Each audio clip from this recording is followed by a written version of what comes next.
CAPF और police canteen केपीकेबी card की तरफ से जो नया कार्ड बन रहा है, बहुत बड़ी अपडेट आई है जिसके बारे में आज हम चर्चा करने वाले हैं इस वीडियो के अंदर। तो वीडियो को पूरा देखें और अंत तक बने रहें। नमस्कार दोस्तों, स्वागत है आप सभी का। केपीकेबी कार्ड जो कैंटीन की तरफ से प्रोवाइड किया जा रहा है, जिसके लिए हम अप्लाई भी कर रहे हैं ऑनलाइन। बहुत सारे साथियों को दिक्कत का सामना करना पड़ रहा है, जैसे कि पासवर्ड भूल गए या ईमेल आईडी उसके अंदर गलत डल गया है, या जो रिटायर्ड पर्सन है उनका पीपीओ के रिगार्डिंग काफ़ी कमेंट्स आ रहे हैं कि 4 से 10 अंक तक ही ले रहा है, ज़्यादा अंक का नहीं ले रहा है। तो उसके बारे में भी एक नया अपडेट दे दिया है अभी केपीकेबी कार्ड की तरफ से। एमएचए की साइट जो लॉन्च हुई है उसके अंदर काफ़ी बड़ा अपडेट हो गया है। उससे पहले अगर आप हमारे चैनल पर नए हैं या पहली बार विजिट कर रहे हैं तो चैनल को सब्सक्राइब अवश्य कर लें, ताकि नए अपडेट्स आप तक सबसे पहले पहुंच सके और आपको सही और सटीक जानकारी मिल सके।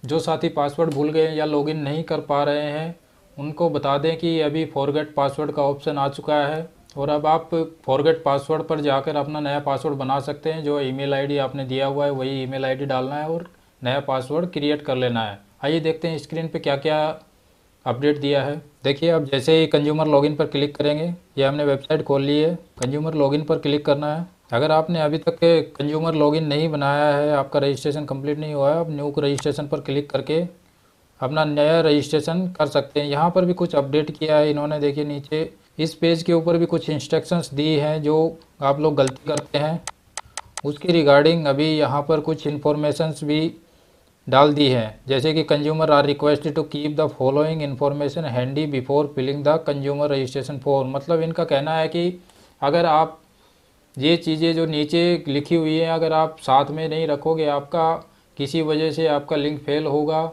या फिर आप कोई डॉक्यूमेंट ढूंढने के चक्कर में ज़्यादा देर हो जाती है जिससे कि टाइम आउट हो जाता है और आपका लिंक फेल हो जाता है।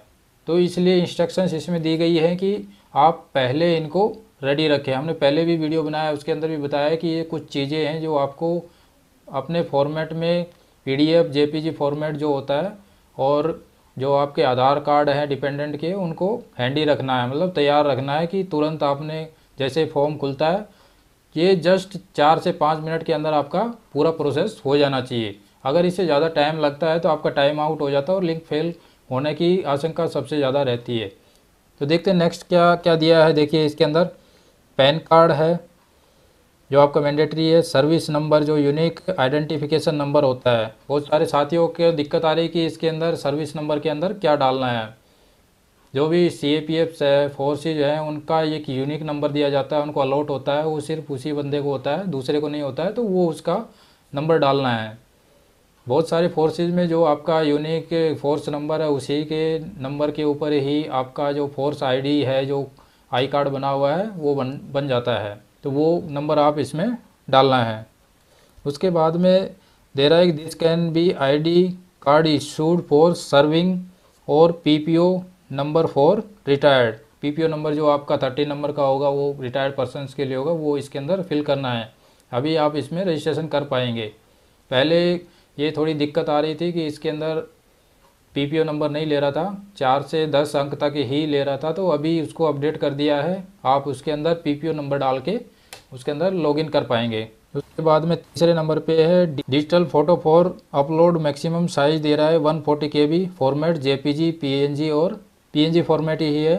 पहले भी वीडियो में बताया कि 140 KB तक ही आपने अपने फ़ोटो का साइज़ रखना है, फ़ोटो को सेंटर के अंदर रखना है और क्रॉप इतना कर लेना है कि वो जैसे अपलोड होता है तो कटे ना।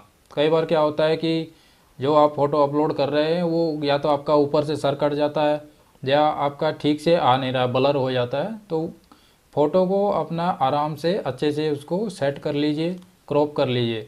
उसके बाद में फोर्थ नंबर है जो scan regimental ID, maximum size 250 KB PDF format में लगेगा। जो आपका फोर्स आईडी कार्ड है उसको स्कैन कर लीजिएगा और 250 KB तक उसका साइज़ बना लेना है। आप उसका पीडीएफ फॉर्मेट जो होता है उसके राइट क्लिक करके पीडीएफ जो प्रॉपर्टीज़ होती हैं उसमें जाओगे तो उसमें आपका साइज़ दिखाई देता है, तो उससे पता लग जाएगा आपका 250 KB से कम है या ज़्यादा है। अगर उससे ज़्यादा रहता है तो अपलोड होने में एरर आती है। उसके बाद में 5वें नंबर पे है name of dependent and last 4 digit of Aadhaar card of each dependent. जो आपके डिपेंडेंट आपने ऐड करने हैं उनके नाम और आधार कार्ड नंबर आपने इसके अंदर फिल करना है। यही 5 चीज़ आपको पहले भी वीडियो में बताई हुई है, दोबारा से रिपीट कर रहे हैं क्योंकि बहुत सारे लोगों को दिक्कत आ रही है। दिक्कत इसी वजह से आ रही है कि जो ये चीज़ें हैं रिक्वायर्ड हैं जो मांगते हैं, हम सोचते हैं कि हम रजिस्ट्रेशन पहला स्टेप कंप्लीट कर लेते हैं, उसके बाद में जो दूसरा प्रोसेस में जो जो चीज़ें मांगेगा हम वो उस टाइम अरेंज करने की कोशिश करते हैं, हम उसको मिनिमाइज़ करके ढूंढते हैं गैलरी के अंदर, तो उसके अंदर टाइम आपका कंज्यूम होता है। आपको पता ही नहीं रहता है कि मेरा जो डॉक्यूमेंट जिसने अपलोड करना है मैंने वो कहाँ पे रखा हुआ, उसको ढूंढते ढूंढते टाइम हो जाता है और टाइम आउट की स्थिति ऐसी हो जाती है कि लिंक फेल हो जाता है।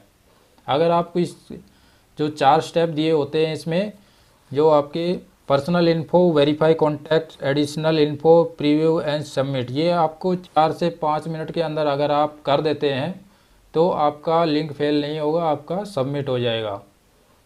तो इतना ध्यान रखना है। उसके बाद में जो कंज्यूमर जिन्होंने लॉगिन कर लिया है, जिनको कोड मिल गया है, लॉगिन आईडी मिल गया है लेकिन पासवर्ड भूल गए हैं, उनके लिए भी बहुत बड़ा अपडेट आ गया है। अभी बहुत सारे कमेंट्स आ रहे थे कि पासवर्ड फॉरगेट का ऑप्शन नहीं आ रहा था।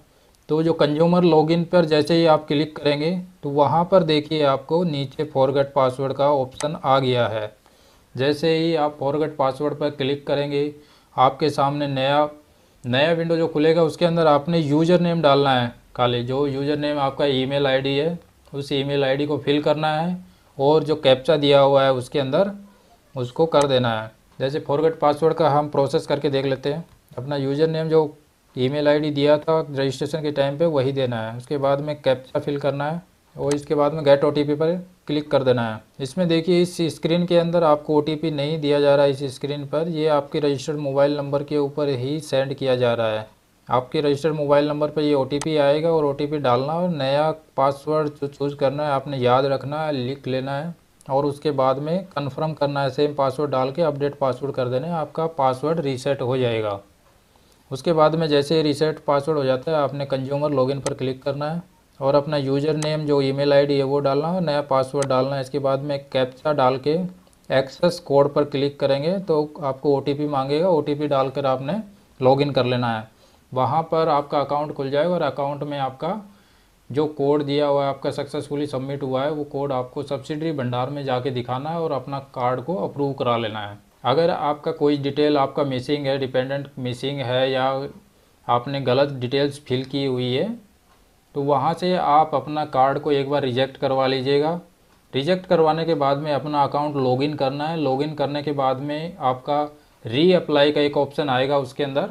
जैसे ही आप रीअप्लाई पर क्लिक करेंगे आपने जो डॉक्यूमेंट आपने फिल करने हैं, जो जो डिटेल्स आपने दोबारा से सेम जो रजिस्ट्रेशन का प्रोसेस होता है वैसे ही आपकी डिटेल्स मांगेंगे और वहाँ से आपने डिपेंडेंट्स ऐड कर देने हैं अच्छी तरह से।